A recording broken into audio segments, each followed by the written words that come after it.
ದಲ್ಲೇ ಕತ್ತಿ ಸಹೋದರರು ಭಾಳ ಎಚ್ಚರಿಕೆಯಿಂದ ಹೆಜ್ಜೆ ಇಡ್ತಾ ಇದ್ದಾರೆ, ಭಾಳ ಗುಪ್ತವಾಗಿ ತಮ್ಮ ವ್ಯವಹಾರ ನಡೆಸ್ತಾ ಇದ್ದಾರೆ.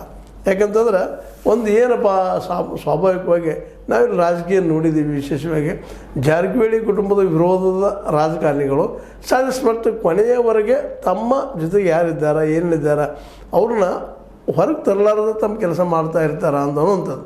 ಬಟ್ ಅದರಲ್ಲಿ ಮಾಹಿರಿದ್ದಾರೆ ಜಾರಕಿಹೊಳಿ ಸಹೋದರರು ಯಾರನ್ನು ರಾಜಕೀಯವಾಗಿ ಯಾವ ರೀತಿಯಾಗಿ ಹನಿಬೇಕನ್ನೋದ್ರಲ್ಲೇ ಅವರು ಮಾಹಿರ್ ಇರೋದರಿಂದಾಗಿ ಸಹಜವಾಗಿ ಅದು ನೋಡ್ಬೇಕು ಅದನ್ನು ಯಾವ ರೀತಿ ಆಗ್ತದೆ ಅಂತೇಳಿ. ಬಟ್ ಒಂದು ಥಿಂಗ್ ಏನಪ್ಪ ಅಂದರೆ BDCC ಬ್ಯಾಂಕ್ ಇದ್ದಿದ್ದು ಅಷ್ಟು ಸುಲಭವಾಗಿ ಕತ್ತಿಯ ಅಥವಾ ನಮ್ಮ ಜಾರಕಿಹೊಳಿ ಸಹೋದರ ವಿರೋಧಿಗಳಿಗೆ ಸಿಗಲಿಕ್ಕಿಲ್ಲ ಅನ್ನುವಂಥ ವಾತಾವರಣ ನಿರ್ಮಾಣ ಆಗಲಿಕ್ಕತ್ತದ. ಬಟ್ ಹೇಳಿಕ್ಕಾಗೋದಿಲ್ಲ, ಯಾಕಂತಾರೆ ಮನೆಯಲ್ಲಿ ಏನು ನಡೀತಾ ಇರ್ತದೆ ರಾಜಕೀಯದಲ್ಲೇ.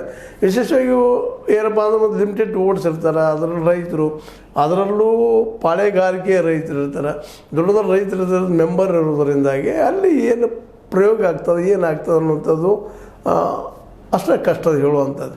ಅದೇನೋ ಆಗಲಿ ಒಟ್ಟಿನಲ್ಲೇ ಈ ಸಲದ ಈ BDCC ಈ ಒಂದು ಬ್ಯಾಂಕಿನ ಚುನಾವಣೆಯಲ್ಲೇ ನೇರವಾಗಿ ಕತ್ತಿ ಮತ್ತು ವರ್ಸಸ್ ಜಾರಕಿಹೊಳಿ ಕುಟುಂಬದ ಮಧ್ಯದಲ್ಲಿ ಆಗ್ಬೋದಾ ಅಂತೇಳಿ ಒಂದು ಪ್ರಶ್ನೆ.